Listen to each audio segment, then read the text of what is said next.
Vous voulez faire de votre talent un métier? Venez à Vidéo Leader. Vidéo Leader. Numérisez votre vie.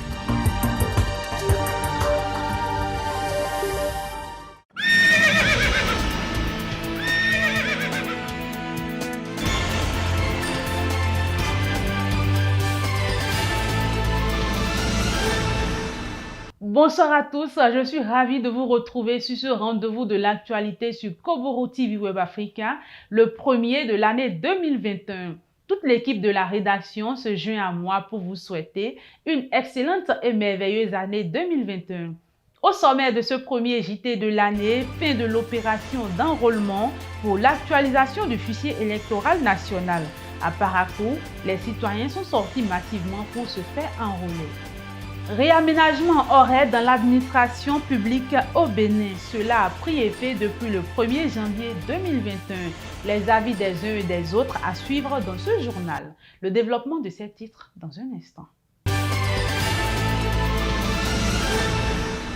Bienvenue à tous. Le nouveau horaire de travail dans l'administration publique est désormais de 8h à 12h30 dans la matinée avec une pause de 12h30 à 14h avant de reprendre de 14h à 17h30 dans l'après-midi. Cette réforme est entrée en vigueur depuis le 1er janvier 2021.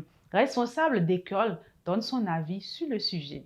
C'est une très belle initiative puisque cela a été réfléchi du côté du gouvernement. En tant qu'un éducateur, je sais que cela ne cause pas un problème, puisque quand nous observons, on constate que c'est une augmentation d'une heure de temps de travail, et 30 minutes le matin et 30 minutes le soir. Mais là où le gouvernement n'a pas pensé un peu, c'est au niveau de nos différentes administrations. Par exemple, au niveau des mairies, des arrondissements, où nous venons se faire délivrer les différentes pièces d'état civil. Alors, entre-temps, quand nous sortons déjà à 17h, 17h30 des cours, on vient s'en procurer de ces pièces-là, même à 19h, à 19h30. Mais si maintenant c'est à 17h30 que ces administrations vont fermer les portes, vous voyez un peu de l'autre côté l'État est en train de perdre. C'est seulement là que les citoyens auront vraiment de peine, puisque quelqu'un qui va sortir du service à 17h30, il va venir rapidement dans l'intention de s'en procurer une pièce et c'est déjà fermé. Quand est-ce qu'il va le faire? Il est obligé, quand il serait, par exemple, au cours de laisser les activités et juste venir. Donc, si c'est par exemple à l'école où un enseignant quitte la classe, vous voyez les élèves perdent une partie. Donc, c'est là où moi j'ai vu qu'il y a un peu de conséquences. Je vous l'annonçais dans les titres, le Conseil d'orientation et de supervision de la liste électorale permanente informatisée COSLEPI a lancé le 24 décembre dernier une nouvelle vague d'enrôlement pour l'actualisation du fichier électoral national. À Parakou, les citoyens sont sortis massivement et l'activité a pris fin le mardi 6 janvier 2021. Reportage. La deuxième phase du processus d'actualisation du fichier électoral national a débuté à Parakou depuis décembre 2020. Cette phase concerne 3 types de citoyens. Il s'agit des activités de COSLEPI, c'est-à-dire d'enrôlement précisément, c'est-à-dire enrôlement des nouveaux majeurs, des omis et ceux qui étaient en voyage. Après plus de 2 semaines d'activité, les citoyens concernés sont sortis massivement dans les arrondissements pour se faire enrôler. Nous travaillons beaucoup et les populations aussi se déplacent. Avant 7 heures, les gens se déplacent même et vraiment le travail évolue très correctement parce que nous sommes décidés à vraiment accompagner la COSLEPI pour que le travail se fasse bien. Après cette phase, l'ANT se chargera du traitement des données recueillies et s'ensuivra la distribution des cartes d'électeurs avant la présidentielle de 2021. Lors du Conseil des ministres du mercredi 23 décembre 2020, le gouvernement béninois a décidé de la reprise des activités sportives. Cette décision a été bien accueillie dans le rang des acteurs de la presse sportive. Reportage.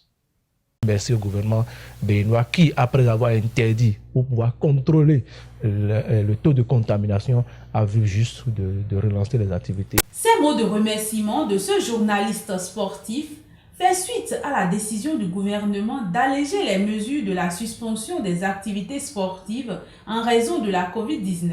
Initiative salutaire selon les acteurs sportifs. Quand on est sportif, on ne peut que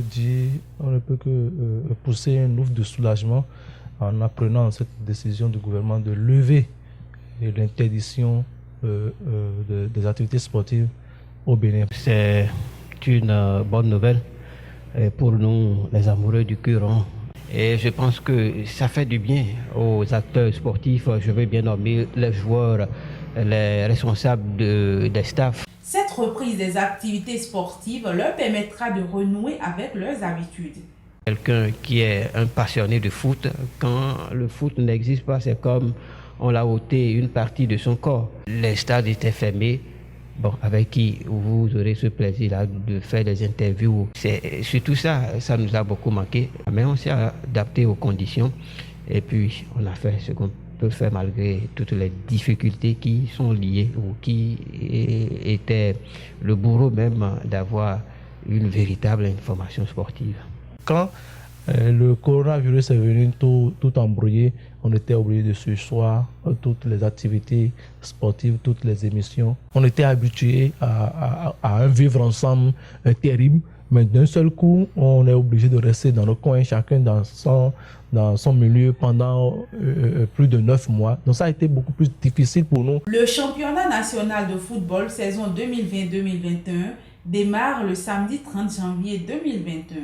L'actualité au plan international est consacrée au décès du chef de file de l'opposition malienne de l'élection présidentielle au Niger et en Centrafrique. Suivez le condensé de l'actualité internationale.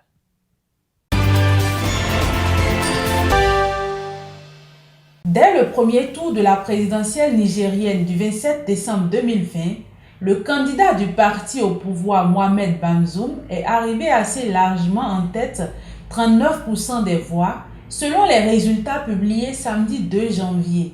Mais il devra néanmoins retourner devant les électeurs le 22 février pour y affronter Mahaman Ousmane, 17% des suffrages, premier président démocratiquement élu au Niger en 1993, avant d'être déposé par un coup d'État 3 ans plus tard. En Centrafrique, le président sortant Faustin Archange Touadéra a été déclaré vainqueur de la présidentielle du 27 décembre avec 53,92% des voix. Les résultats provisoires ont été annoncés le 4 janvier 2021 par l'Autorité nationale des élections. Anissé Georges Dologuélé arrive en deuxième position. Pour finir, le chef de file de l'opposition malienne Soumaïla Cissé est décédé le 27 décembre 2020 en France. La dépouille de l'ancien président de la commission des lois de l'UEMOA est arrivée à Bamako le 31 décembre et les obsèques ont eu lieu le vendredi 1er janvier 2021 au Mali. Sa mort serait liée au Covid-19.